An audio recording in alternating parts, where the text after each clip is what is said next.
네, 소개 말씀 감사드립니다. 자장 선생님이 시간 말씀을 계속 하셔가지고 저도 조금 빠르게 진행해 보도록 하겠습니다. 여기 흉배과 선생님들도 많으시기 때문에 저희 이제 심장내과에 이제 가이드라인을 좀 갖고 왔는데요. 인farct related artery 말고 non-corporeal artery가 있는 multivessel disease 환자에서 그러면 PCI를 어떻게 시행하는 게 좋을 것이냐에 대한 레코멘데이션 테이블입니다. 스테미에서 컴플릿 리바스큘레이션 클래스 1으로 권고하고 있습니다. 수많은 연구에서 컴플릿 리바스큘레이션이 인farct related artery 언론보다 더 좋다고 이제 밝혀져 있고요. 넌스테이시스에서도 클래스 2A로 컴플릿 리바스큘레이션을 권고하고 있습니다. 하지만 카디오제닉 샥에서는 임미디어트하게는 IRA only PCI를 권고하고 스테이지드 컴플릿 리바스큘레이션은 클래스 2A로 권고하고 있습니다. 사실 스테미에서 샥과 이 카디오제닉 샥이 동반되느냐 안 되느냐 엄청나게 큰 차이긴 하지만 왜 다른 그냥 넌샥 AMI와는 다르게 카디오제닉 샥에서는 이렇게 IRA only만 PCI를 해야 될까요? 사실 첫 번째 이제 정의부터 좀 살펴보면 카디오제닉 샥의 트레디셔널 정의는 혈압이 떨어져 있고 카디악 인덱스가 떨어져 있는 그리고 웨지 프레셔가 올라가 있는 시츄에이션을 의미하지만 이 두 케이스 똑같은 스템이지만 두 케이스의 예우는 좀 다를 수 있습니다. 첫 번째 케이스는 락테이트 2.5의 정의상 샥이죠. 노에피네프린을 살짝 사용하고 PCI 하고 나서 노에피 쓰면서 혈압 괜찮고 EF 45% 유지되는 스테미 환자. 또 두 번째 케이스 나이 똑같아도 60에 40, 락테이트 8.5, 어레스트 나서 에크모 먼저 넣고 리바스큘레이션 했는데 노에피네프린 0.3 정도 사용하고 있고 BP는 60에 50, EF 15%. 둘 다 카디오제닉 샥으로 묶여 있긴 한데 두 군이 과연 동일한 예우를 보일 것이냐. 그리고 두 번째는 옛날에는 우리가 IBP 말고는 사실 메카니컬 서큘레이터리 서포트 디바이스가 없었지만 최근에는 임펠라나 에크모 같은 이제 다른 더 MCS 서포트를 더 할 수 있기 때문에 이 사람들에 대한 트리트먼트 전략은 조금 다를 수도 있겠다라는 생각을 하게 됩니다. 그래서 이제 그걸 이제 클래시피케이션을 나누기 위해서 스카이샥 클래시피케이션이 나왔고 이건 이제 여기 계신 선생님들께서 다 알고 계실 거라고 생각을 합니다. 리바스큘레이션 스트래티지를 얘기할 때 빼놓을 수 없는 연구가 있습니다. 사실 카디오제닉 샥 분야에서 가장 큰 랜더마이즈 트라이얼이고 약 700명의 환자를 멀티베슬 디지즈 환자를 임미디어트 컬프릿 온리 PCI와 이미디어트 멀티베슬 PCI를 랜더미제이션에서 비교했던 컬프릿 샥 트라이얼입니다. 컬프릿 샥 트라이얼의 프라이머리 엔드포인트는 데스 or 레날 리플레이스먼트 테라피였습니다. 사실 레날 리플레이스먼트 테라피가 우리의 프라이머리 엔드포인트에 들어간 순환기내과 영역에서 시행한 유일한 연구인 것 같고요. 아마도 이미디어트 멀티베슬 PCI를 하면 조영제를 많이 쓰게 되고 RRT를 더 많이 하게 될 것이라는 가설하에 진행됐었던 연구입니다.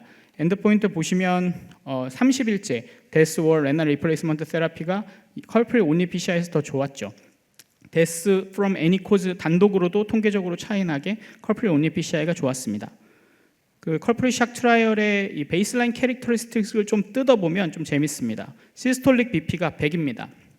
락테이트가 2mol/L 이상 상승한 환자가 65%, 즉 35%의 환자는 락테이트 2 미만으로 유지됐던 환자라고 볼 수가 있고요.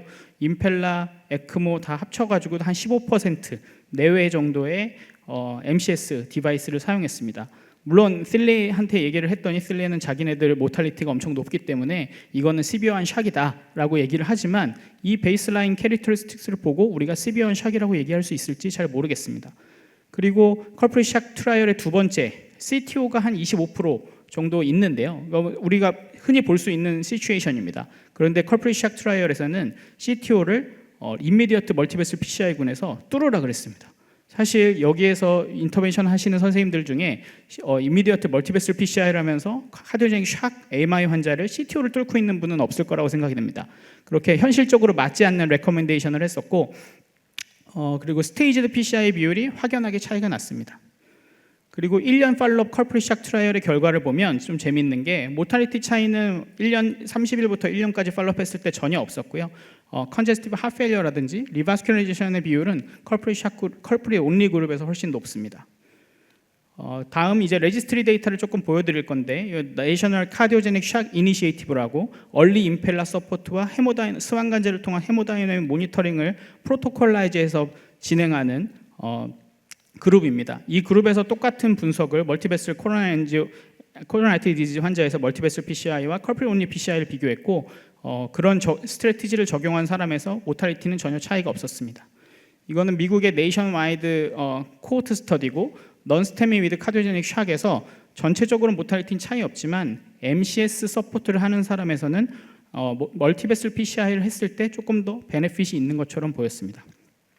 그리고 저희 12개 병원, 3차 병원에서 모았던 스마트 레스큐 레지스트리와 저희 병원의 에크모 레지스트리를 합치고 약 500명의 VA 에크모 환자 중에서 MI with VA 에크모 환자 중에서 이제 에크모를 리바스큐레이션 후에 넣었었던 환자들을 다 빼고 싱글 베슬 디지즈 다 빼고 멀티 베슬 디지즈인데 리바스큐레이션 전에 에크모를 넣었던 사람들을 대상으로 컬프릴 온리 PCI와 멀티 베슬 PCI의 아웃컴을 비교해 봤고요. 사실 베이스라인 캐릭터리스틱을 보면 시스톨릭 BP의 민 값이 64 정도고 락테이트의 평균 값이 약 7.6이니까 훨씬 더 시비어한 카디오제닉 샥이란 걸 볼 수가 있고 다 에크모가 들어간 환자였습니다. 아웃컴을 보시면 컬프릴 샥과 똑같은 30일째 모탈리티와 RRT를 비교해 봐도 그 다음에 모탈리티, CPC, 3, 5, at discharge 등 다른 여러 엔드포인트들에서 이미디어트 멀티베슬 PCI가 조금 더 베네피셜한 것을 볼 수가 있었습니다. 그래서 우리가 에크모를 넣게 되면 사실은 이 애프터로드가 증가하면서 LV의 필링 프레셔가 올라가고 코로나리 아테리 스테노시스가 똑같다고 하더라도 애프터로드가 증가하는 상황에서 이스케미아가 더 조장될 수 있습니다. 그래서 멀티베슬 PCI를 이런 에크모 세팅에서는 조금 더 장려해야 되는 게 아닌가라는 컨셉을 저희가 이 연구를 통해서 갖게 되었습니다. 그리고 선생님들 잘 아시는 데인저 샥 트라이얼입니다. 작년에 좀 히트를 쳤던 트라이얼이고 임펠라 가이디드 PCI와 스탠다드 케어를 랜더미제이션 비교했었던 연구인데 연구를 보면 스테미이고 혈압이 떨어져 있고 EF 45% 미만의 아우러바 하스피탈 카디악 어레스트는 제외하고 랜더미제이션을 해서 임펠라를 서포트하면서 PCI를 한 것과 스탠다드 케어를 비교했었습니다. 결과 잘 아시겠지만 임펠라 서포티드 PCI를 시행한 사람의 모탈리티가 통계적으로 유의하게 좋았고요. 근데 이런 임펠라 이 데인저 샥의 서브 스터디가 유로 PCR에서 발표가 됐습니다. 데인저 샥 파퓰레이션 중에 멀티베슬 PCI 한 60% 정도의 멀티베슬 PCI를 뽑고 그다음에 아이솔레이티드 레프트 메인 컬프릿은 제외를 하고 이 환자들에서 이미디어트 멀티베슬 PCI와 컬프릿 온리 PCI를 비교했습니다. 약 거의 1대1 정도로 좀 환자군이 나왔습니다. 물론 랜더미제이션 스터디는 아니고 이제 포스트혹 아날리시스라고 보시면 되겠습니다. 베이스라인 캐릭터를 보시면 EF가 한 25% 정도 되고 락테이트의 메디안 값이 4.6 정도 돼서 확실히 컬프릿 샥보다는 조금 더 시비어한 파퓰레이션인가? 라는 이제 고민을 좀 하게 만들고요. 델타 신텍스를 보면 확실히 멀티베슬 PCI를 한 그룹에서 델타 신텍스가 더 많이 줄어드는 것을 확인할 수가 있습니다. 그래서 아웃컴을 보면 임미디어트 멀티베슬 PCI가 컬프릿 온리 PCI보다 통계적으로 좀 좋게 나왔습니다. 그리고 크루드 아날리시스에선 차이가 없었지만 점점 데모그래픽스나 코로나리 아나토미나 클리니컬 베리어블들을 자꾸 보정할수록 이 아웃풋은 좀 더 커지는 것을 저희가 확인할 수가 있었습니다. 그래서 데인저 샥 트라이 또 레날 리플레이스먼트가 좀 느는 거 아니야라는 이제 컨선을 이제 잠재우기 위해서 컬프릿 온리 PCI와 이미디어트 멀티베슬 PCI의 레날 리플레이스먼트 테라피를 비교해 보면 뉴메리컬리 이 이미디어트 멀티베슬 PCI에서 조금 높긴 하지만 통계적으로는 차이가 없었고요. 블리딩 입장에서는 차이가 날 게 별로 없기 때문에 블리딩은 차이가 없었습니다. 그래서 이 자꾸 MCS 서포티드 환자에서는 컬프릿 샥 트라이얼 연구 하나의 결과로 무조건 컬프릿만 하는 게 능사는 아니겠구나라는 생각을 점점 들게 하는 연구들이 발표되고 있습니다. 그래서 저희가 앞서 보여드렸던 레지스트리 데이터를 이제 바탕으로 해서 레스큐 샥 트라이얼을 런칭을 했습니다. 에크모가 서포트되는 스카이 2 클래시피케이션 환자들을 대상으로 했고 560명의 멀티베슬 디지즈 환자를 대상으로 컬프릿 온리 PCI와 임미디어트 멀티베슬 PCI를 랜더미제이션해서 비교하기로 했고요. 프라이머리 엔드 포인트는 90일째 올코스 모탈리티 또는 레날 리플레이스먼트 테라피가 아니라 하트 페일리어 어드밴스드 하트 페일리어로 인한 카디악 리플레이스먼트 테라피 즉 엘바드나 하트티를 저희가 엔드 포인트로 삼았습니다. 그래서 환자가 심장이 더 이상 사용할 수 없는 심장이거나 사망하거나 이 두 개의 합을 프라이머리 엔드포인트로 결정했고요. 컬프릿 샥이랑 또 하나의 다른 점은 CTO라든지 아니면 로타블레이션이 필요할 정도의 헤비 칼시파이드 리전을 우리가 샥에 대한 프라이머리 PCI를 할 때 하기에는 조금 현실적으로 맞지는 않는다라고 생각을 해서 그런 경우에는 디퍼를 해도 프로토콜 바이올레이션으로 잡지 않고 오퍼레이터 디스크레션하에 디퍼할 수 있도록 만들었습니다. 그래서 연구 참여 기관은 약 30개 정도의 기관이 지금 참여를 하고 있고요. 각 이 전국에서 이제 열심히 참여를 해주셔서 저희가 현재까지 한 280명 가까이 환자를 인로를 했습니다. 무작위 배정 선정 기준은 당연히 이제 스카이 CDE 환자인데 에크모가 들어간 환자니까 주로 DE의 환자가 들어갈 거고 멀티베슬 디지즈 환자가 되겠고요. 카디오제닉 샥이 아닌 뭐 하이포볼레믹 샥이나 septic 샥은 제외가 되겠고, 어레스트가 아웃 오브 하스피탈 어레스트가 났는데 바이스탠더 CPR이 시행되지 않아서 GCS가 계속적으로 낮은 브레인이 이제 이 환자의 예후를 결정하는 사람들은 익스클루전 크라이테리아가 되겠습니다.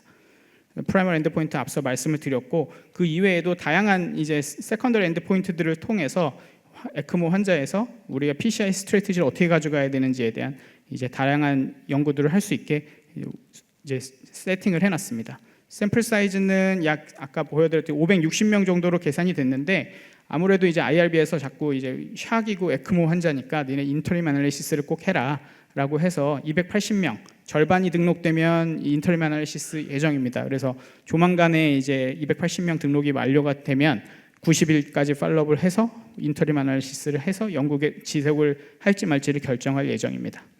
그래서 현재까지 평균 한 달에 10명 정도 등록을 해주고 계시고요. 30개 기관이 오픈이 돼서 열심히 등록하고 있습니다.